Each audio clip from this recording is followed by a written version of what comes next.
Kuna mbegu zingine ambazo huwa tunatupa, lakini ni very important. Mbegu za machungwa. Mbegu za machungwa.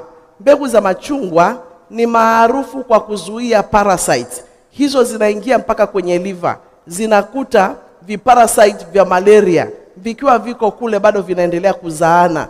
Vinamalizana na vyenyewe kabisa.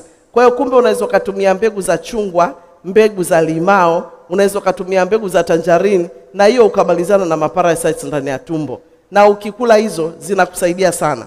Lakini kuna mbegu za papai. Unajua ndani ya mili yetu, hasa kwenye utumbo, kwenye intestine, tuko na madudu ile hujawahi ona. Tuko na madudu ya kutosha. Lakini dawa yake si ile dawa ya minyoo tunakunywa.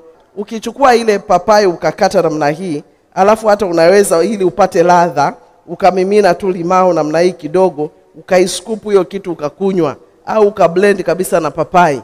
Kumbe hiyo kitu ungekuwa umepata dawa nzuri tu ya minyoo na ile ya kuzuia madudu ya simenda ndani mwako, na ungekuwa umejua some natural remedies, maisha ikaenda. Kwa hiyo ukikula papai, kuwa mwangalifu sana usitupe hiyo mbegu ya papai. Kuwa mwangalifu sana.